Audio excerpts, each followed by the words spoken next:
नमस्कार, जय हिंद दोस्तों। हम लोग बात करेंगे यूकेपीएससी मुख्य परीक्षा 2021 के लिए उत्तराखंड का भूगोल के बारे में। उत्तराखंड के भूगोल के अंतर्गत आज हम लोग 4 बहुत महत्वपूर्ण टॉपिक्स पढ़ेंगे, जहां से 2 नंबर या 5 नंबर का प्रश्न आपको एग्जाम में देखने को मिल सकता है। आपको यह सब टॉपिक बहुत हो सकता है पढ़े हों तो बहुत छोटे टॉपिक लग रहे हों, या लग रहा है कि यहाँ से आएगा कि या नहीं आएगा। तो आपको बता दूं, जो 2 नंबर के प्रश्न हैं, ऐसे ही प्रश्न छोटे छोटे आएंगे 20 वर्ड में लिखने को। आप सोच ही नहीं सकते कितना छोटा चीज़ ही पूछा जा सकता है। इसलिए यह सब जो महत्वपूर्ण फैक्ट हैं, इनको जरूर 1 से 2 बार पढ़ लें, क्योंकि 2-2 नंबर का प्रश्न आपका सभी की ये कोशिश होनी चाहिए कि वो गलत नहीं होने चाहिए। 2 नंबर या 5 नंबर का प्रश्न इन 4 टॉपिक से आपको देखने को मिल सकता है। आगे बढ़ने से पहले एक बात कहना चाहेंगे, जो भी चैनल पे पहली बार आए हों, आपसे अनुरोध है चैनल को देखें और सब्सक्राइब जरूर करें। सीधे हम लोग बात करेंगे नयार नदी तंत्र के बारे में। हम लोग नदियों का अध्ययन पिछले चैप्टर में, पिछले जो वीडियो आया था उत्तराखंड का भूगोल, उसमें किया था। वीडियो नंबर 3 था भूगोल संबंधित, लेकिन एक नयार नदी छूट गया था। तो पूछा जा सकता है नयार नदी का उद्गम स्थल। तो जो नयार नदी का उद्गम स्थल है वह है दूधा टोली चोटी। यहाँ से नयार नदी निकलती है और दूधा टोली चोटी से ही पश्चिमी रामगंगा नदी निकलती है। 2 नदियाँ यहाँ से निकलती हैं। कौन कौन? नयार नदी और पश्चिमी रामगंगा नदी। कहाँ से निकलती हैं? दूधा टोली से। पूछा जा सकता है, साफ साफ क्वेश्चन बन जाएगा, नयार नदी का उद्गम स्थल बताइए या पश्चिमी रामगंगा नदी का उद्गम स्थल बताइए। दोनों नदियाँ बहुत महत्वपूर्ण नदियाँ हैं उत्तराखंड के परिप्रेक्ष्य में। सीधे हम बात करेंगे आज भारतीय वन विभाग के बारे में। भारतीय वन विभाग स्थापना हुई 1864 ईस्वी में। सीधे सीधे एक ही प्रश्न यहीं से बन सकता है कि भारतीय वन विभाग की स्थापना कब हुई? तो इसकी स्थापना हुई 1864 ईस्वी में। इसके जो प्रथम डायरेक्टर जनरल थे, प्रथम महानिदेशक थे, वह थे डीट्रिच ब्रेंडिस। डीट्रिच ब्रेंडिस इसके पहले महानिदेशक थे। यह भी प्रश्न पूछा जा सकता है। यह सभी पॉइंट बहुत महत्वपूर्ण, आप इसको अच्छे से कर लेंगे।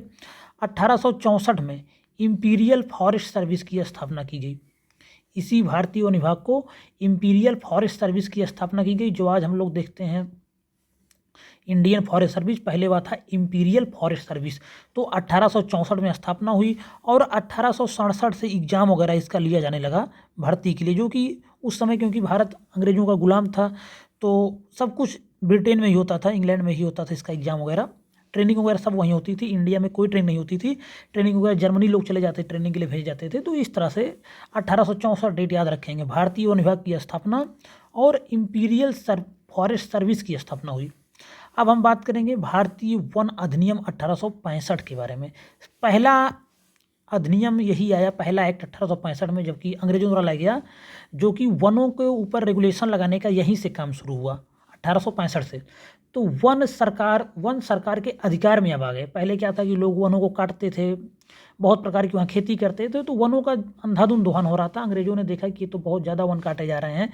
पर्यावरण के प्रति हमेशा से वो सजग रहे अंग्रेज। तो उन्होंने क्या किया कि एक्ट लाया, भारतीय वन अधिनियम 1865, और वन सरकार के अधिकार में ले लिया। और 2 प्रकार का उन्होंने वन भी उसमें डिसाइड किया शायद, कि आरक्षित और संरक्षित वनों की वहीं से उत्पत्ति हुई।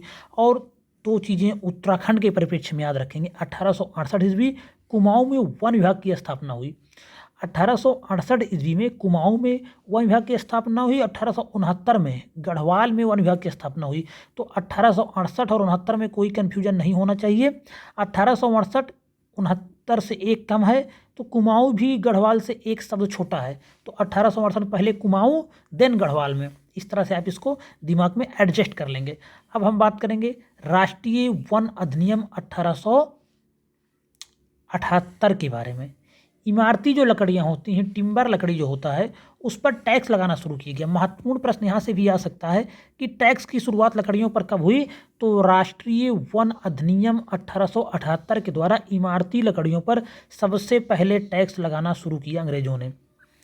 अब हम बात करेंगे वन अनुसंधान संस्थान FRI, फॉरेस्ट रिसर्च इंस्टीट्यूट के बारे में बात करेंगे। यह स्थित है देहरादून में, जो कि उत्तराखंड के लिए बहुत ही हर्ष और गर्व की बात है कि इतना बड़ा संस्थान देहरादून में स्थित है। स्थापना हुआ 1906 ईस्वी में। FRI इसकी स्थापना कब हुई? 1906 ईस्वी में। सीधे 2 नंबर में यह प्रश्न आ सकता है जियोग्राफी वाले पेपर में कि भारतीय वन अनुसंधान संस्थान कहाँ स्थित है या इसकी स्थापना कब हुई? तो देहरादून में स्थित है और 1906 ईस्वी में स्थापित हुआ।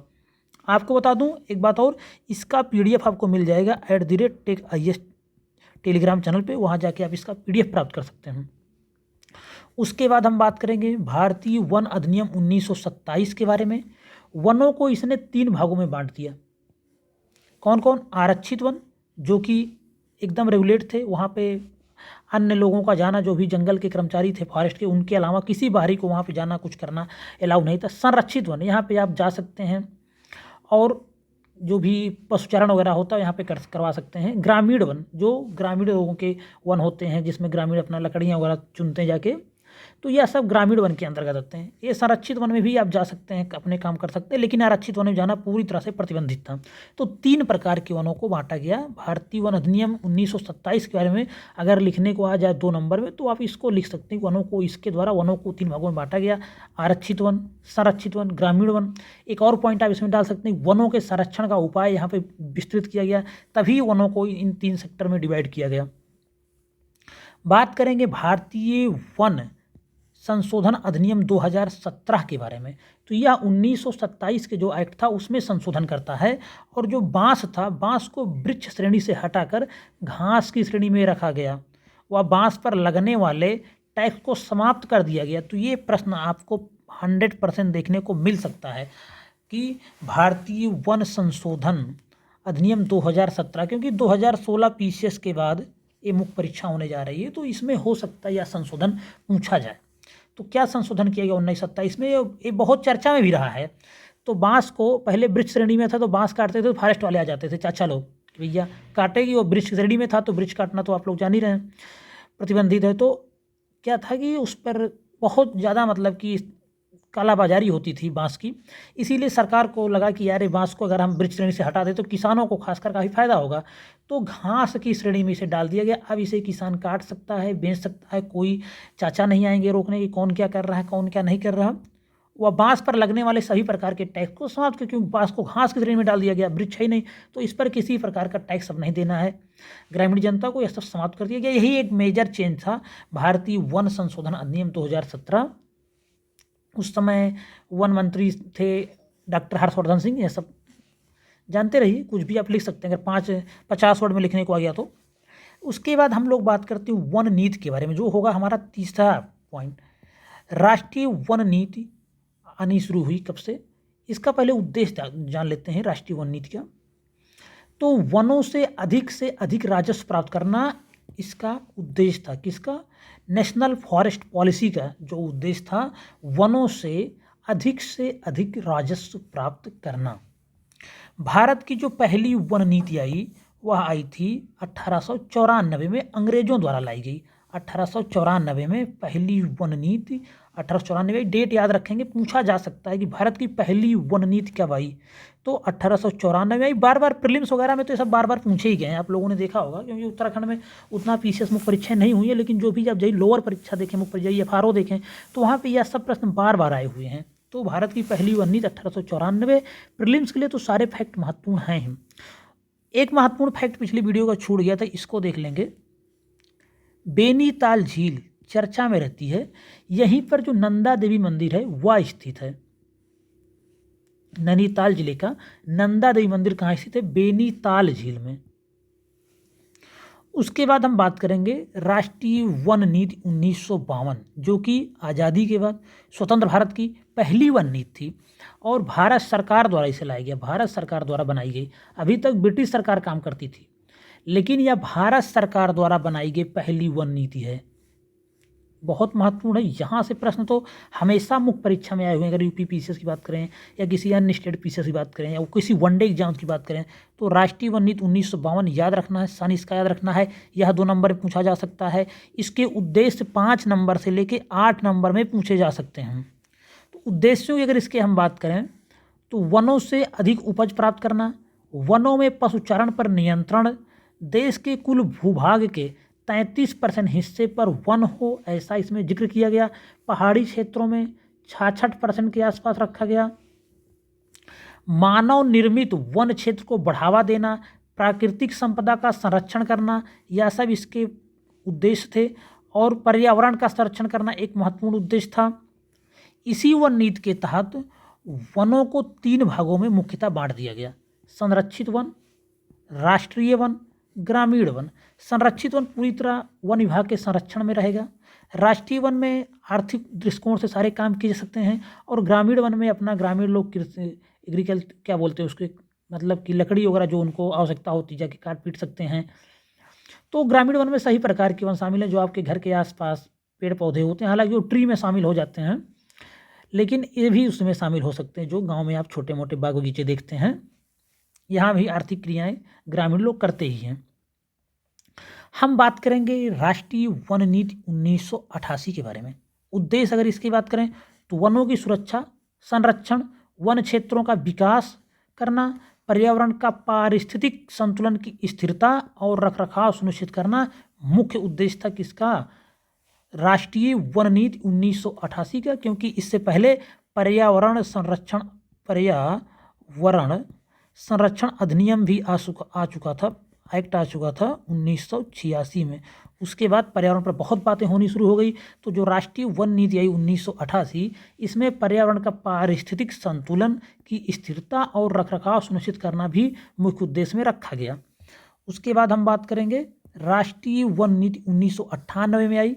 वन नीति 1988 में संशोधन किया गया और इसमें जैव विविधता व वन्य जीव जंतुओं का संरक्षण की रणनीति और कार्यवाही पर एक्शन लेने पर बात कही गई। जैव विविधता व वन्य जीव जंतुओं का संरक्षण की रणनीति बनाना, इस पर विशेष फोकस किया गया।